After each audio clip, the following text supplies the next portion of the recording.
you say like, okay, so those were our favorites, guys. I have an idea. What if we just did a lightning round of all your great games? There's a lot we didn't mention that we loved, but we just didn't have time to talk about. Exactly. All right. Sweet.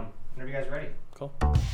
It is almost the end of June, so we have 6 months to pull through. 7 months if you count June. It's one blur, man. I don't know. All right. Anyway. Yeah. What is time? Was it February when Monster Hunter World came out, and that kind of caught me by surprise. Notwithstanding the 3 hours I put into Monster Hunter 3, I think Monster Hunter World is my first Monster Hunter. I know Monster Hunter World is my first Monster Hunter, and I absolutely loved it.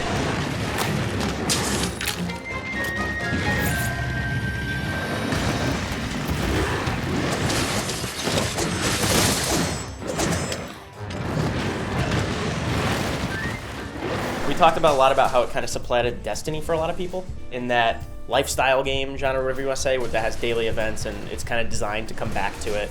I absolutely love Monster Hunter. I think it respected my time a lot more than a lot of those other games do, and I also thought that it gave me a reason to actually feel good about grinding. I wasn't actually just doing stuff for nothing, which I absolutely loved the combat. I loved how in-depth and how much control they give me as far as my character is developing. I absolutely love so much about it. I kind of fallen off of it over the last couple of months, and I want to go back, but from what I've heard, they've been kind of updating post-release really well, and I think that's kind of been the highlight of the year for me so far. It's like the big imposing monsters was the thing for me. And I guess they keep introducing new ones, but at the same time, it felt like at that point I had sort of exhausted the lot. But that was after 40 hours of playing that game, which was also like my first one. Yeah. I literally got as far as the character creator before, and I was so intimidated by that. Like character creator is really, really deep. I just want to shout that out because it's really good. Yeah, I mean, and then even past that, obviously Monster Hunter, the draw being you are crafting based on what you kill, and then just the amount, the sheer, I know this sounds basic to anybody who's been playing a lot of Monster Hunter, but for my first one, the direct correlation between what I did and how it appears in my character and how I have the rewards to show for it is some of the most satisfying. Loot grind almost seems like a bad word, but no, but it's accurate though, because you're not guaranteed to get the stuff you want. Right. It's real tough. Right. But you can do things to enhance your favor or enhance your luck, so hopefully you get what you need, which is nice. It's still a grind, but that is good. I know you played a decent amount of Monster Hunter World, but what other games did you like so far this year? Oh man, I think the one that has stuck with me the most is probably The Forest.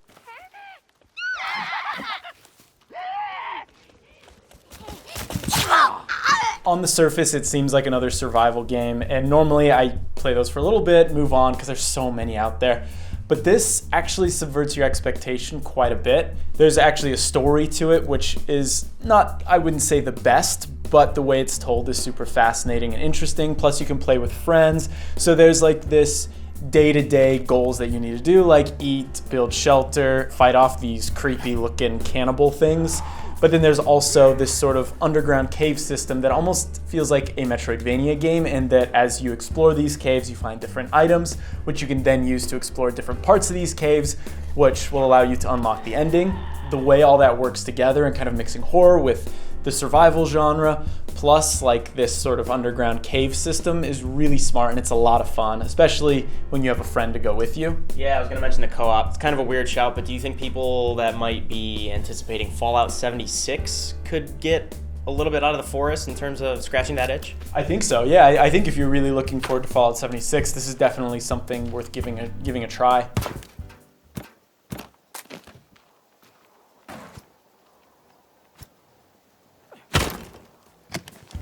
It seems simple at first, maybe not maybe simple is the right word, but it seems one note. You're all right, I get this. This is a realistic Minecraft or whatever, but there is much more to the story. Not as much creativity and customization as there in Minecraft and other survival games, but I think there's enough there to keep people invested and hopefully finish through the campaign or the story. Does the co-op, would you recommend that over playing alone?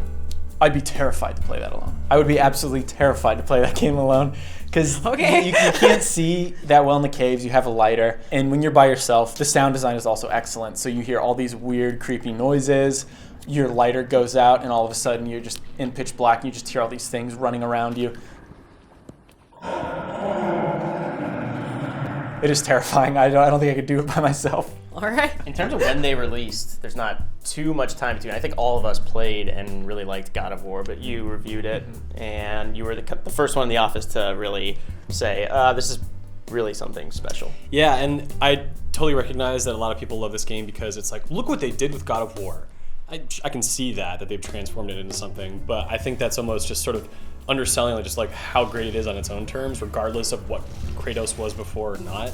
I mean, this is like a brooding guy who sort of represents what a lot of video game characters have been forever, and sort of shows him in a really vulnerable state, you know, with a kid who himself like kind of echoes what his father goes through. And these two are on a journey together in a beautiful, dangerous world that can actually be kind of haunting in some ways. Like I was really surprised by when you're, you know, fighting the elf captain inside of that place where it's like all shadow and stuff, and you have to like, you know, pop into the light. There's a really wonderful range of settings and environments, but also the combat was great too.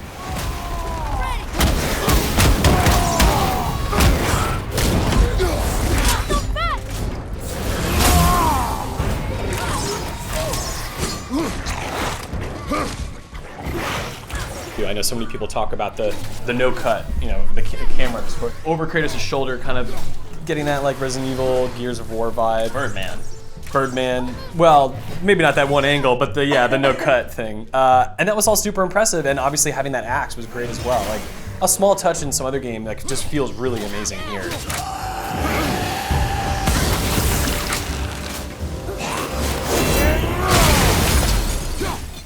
My favorite part had to be Mimir, though, on your belt. Yeah. Yeah, I think one of the things that God of War does really well is companions that aren't annoying. Yeah. Like, I think Mimir, I really enjoyed his stories. Like, I actually stayed in the boat to hear him talk, even though I had arrived long. Like, I would sit in the boat and just, like, listen to him.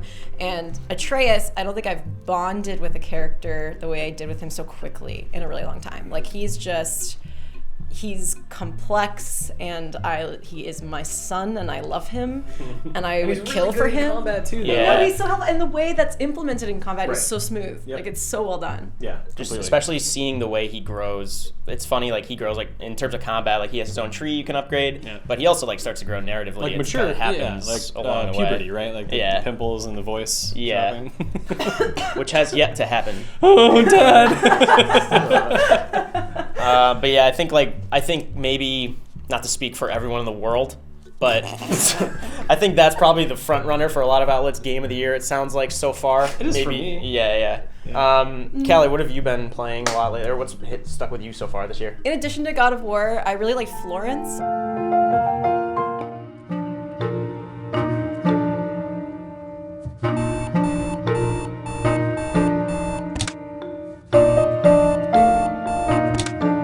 That game is really something special. It's really short. I played it in one sitting, and you have to play with music. Like, if you don't play with music, I think the impact is diminished just because the music is so beautiful and haunting.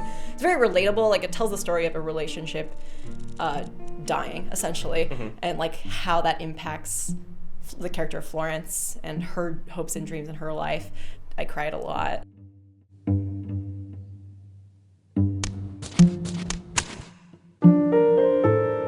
There's no dialogue, right? There's when you do dialogue, you kind of put these puzzle pieces together, and at first when you first meet him, it's really hard there's like 5 pieces or something to make up the speech bubble, and as the relationship progresses, you get to like 3 and then 2 and then 1. And I thought that was a really powerful and simple way to just portray how their relationship grows. So it's like easier to talk to him in the depths of their relationship. Yeah.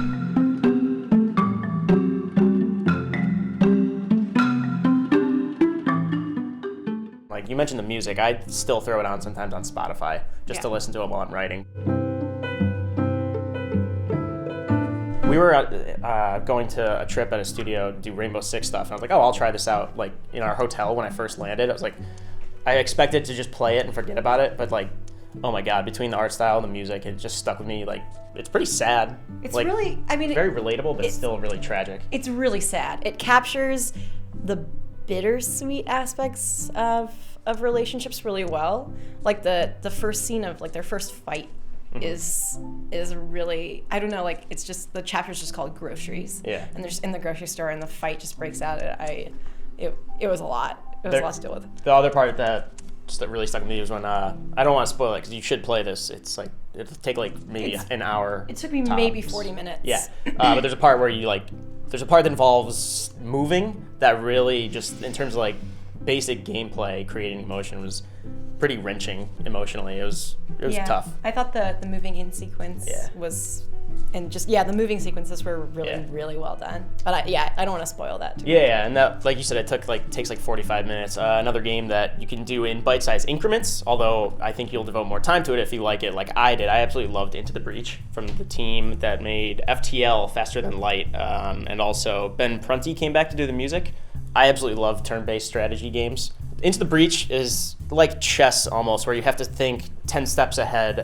It's not as reactionary, although like stuff will happen. You're pretty much you're on this, I think it's a 12 by 12 grid. It might be give or take a few. It's small. Yeah, and they literally show it as this like it's like they lifted out this topographical map portion and put it on this blank space, and you're moving around. You get 3 units, 3 mechs that you unlock those as you're going, but then you get to mix and match them, and then you're fighting aliens that invaded Earth, coming up from underground, and you're not only protecting your own units or using them to kind of sacrifice against the aliens, you're also protecting the surrounding populace, and that factors in over the course of your campaign. If you lose enough civilians, or if like a certain amount of power generators get destroyed by the aliens or the bugs, then you lose. But the amount of thought that goes into each move in that game, and the way that it kind of unfolds throughout, there is procedural generation. It's like a roguelike elements, but the amount of times that I actually thought I like had it in my grasp and thought I was going to beat the game, and all of a sudden things just fell apart. It's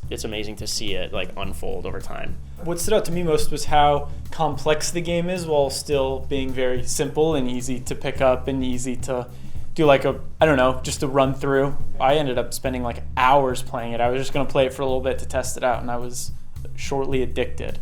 Definitely one of those games that I'm going to be excited to play handheld. Yeah, that's probably outside of Monster Hunter, that might be my biggest recommendation. And I'm still playing that, whereas I'm not playing Monster Hunter, which you can't compare the two games, but it's so easy to just pick up Into the Breach and play like half an hour and get your butt kicked or do well, hopefully.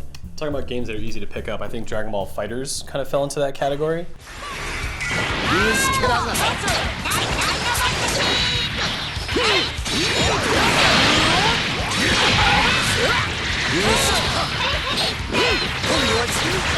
It's a fighting game that has a lot of depth. There's no doubt about that. Like it's highly competitive, but it's also the input system was very simple, and the sort of payoff you got for doing these very easy to pull off special moves was great, especially if you're a fan of Dragon Ball Z. I mean, that is kind of the point of this game, really. But no other Dragon Ball Z game has ever captured the show the way FIGHTERZ does. It's just art direction alone in that game is... And execution. Yeah, and the execution of it is so phenomenal. Like, even, I mean, you have I forget what they're called right now, the finishing moves when you get like a scene from the show. Yeah, really special finishes. They look almost frame to frame. Like, I can't emphasize that enough, how cool that was. And I just thought that, like, there's little Easter eggs like that are really cool for fans.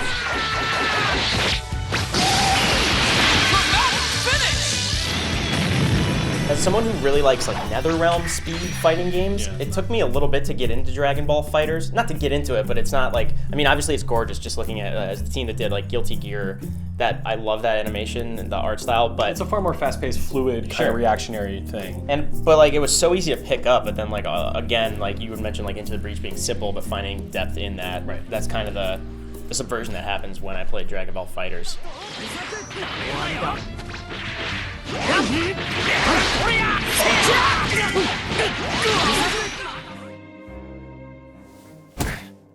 I will never understand why the people love you so, Leander.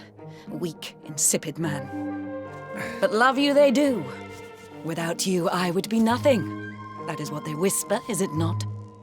The other game that really stood out to me this year was Ni no Kuni 2. I was a big fan of the first, so I was definitely looking forward to this one. And while I don't know if I think the story in the first is a bit better, I still think this has everything you could want out of a game like this. And plus it has more. I think the kingdom building is a great aspect that you don't have to do if you don't want, but if that is something you're into, then there is so much there.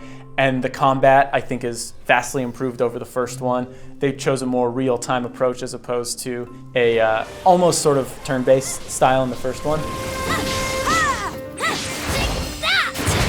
I highly recommend it. I still think about that game a lot.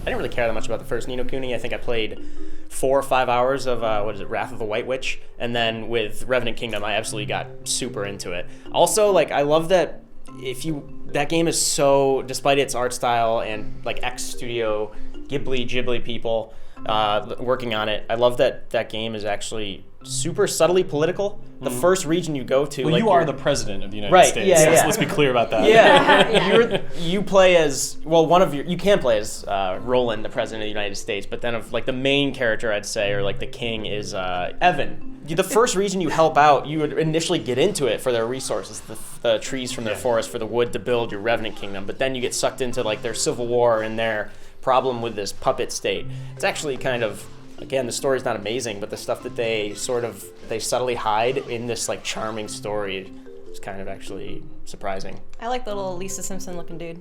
Yeah. Oh, I hate him. He's so good. He appears in every scene. He's just there. He's just kind of like just looking at you. He's got this very, very abrasive accent. play And with I the know- Japanese VO. What are you doing? Yeah, I know. So, where is it? Oi, don't be here, man! Of course, I'm sure there are a lot of people whose favorite games didn't get mentioned, and like there's a lot of games that we really liked that we did not mention yet, and a lot of have great games to come out this year. So we want to rapid fire them off quickly. Oh dear. All right. Red Strings Club. That's not how this works. Okay. What did you guys think of Celeste? Really Really good. hard. Very good. Very good. Yes. All right. What about Shadow of the Colossus remake? I guess yes, that came out this year. Yes, fantastic. It was awesome. That's one of the best games ever made, and they updated it for PS4. Go play it. Only Mike has feelings. What? Eh. What? Go play Shadow of the Colossus. What is this, Labo? Labo is interesting, and I'm excited to try it with Mario Kart. Labo is like a tool to be creative more than it is like a game in its own right. Because the games it comes with aren't like things that'll hold you. But I do think Toy Con Garage is pretty cool, and I really would have liked it as a child. And that's my piece. All right, that's Labo. What about State of Decay 2? Yeah, I liked, despite that game's many flaws and how boring it can be, I really like it. I know. Face, oh my No. god. No, I I like cannot finding- recommend that game. Nah, whatever. I don't want to argue. Detroit Become Human? Didn't play it. I think as far as David Cage games go, I think Detroit did a lot of good work with the mechanics of those styles of games. Sure. I just think I really like Connor's sections, Yeah, but there are so many like tonal missteps in that game 100%. that you if you want to enjoy it, you literally just have to be like, this is Martin Luther King Jr. I'm just not gonna think about it. Yeah, there's scenes that I thought were great, and then there were most of the scenes I thought were really boring, and I wanted to end. Well, this conversation is... No, I'm kidding. Frostpunk. I think only you played Frostpunk. I love Frostpunk, yeah. I think only you played Frostpunk. Yeah, no, I was the only one who played it.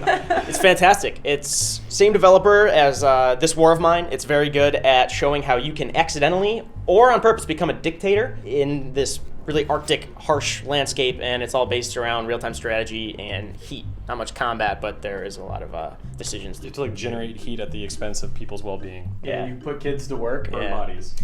Yeah. Can you burn bodies? Yep. Stop. Okay. You should. BattleTech. I love BattleTech as well. I'm not really into mechs. That game is very, very... There's a high learning curve to get into it. Extremely high yeah. learning curve. Patience curve as well, I hear. Yeah. I like it. Red Strings Club. I played this one. I like this one a lot. It has a very good art style. It's almost like a narrative or a Walking simulator. no. It's almost like a visual novel. You're making decisions as you go, but it has a really cool cyberpunk style.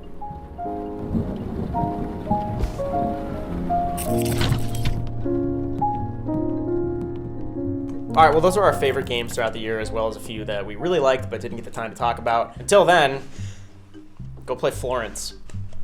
I might do that. Yeah. You're not gonna.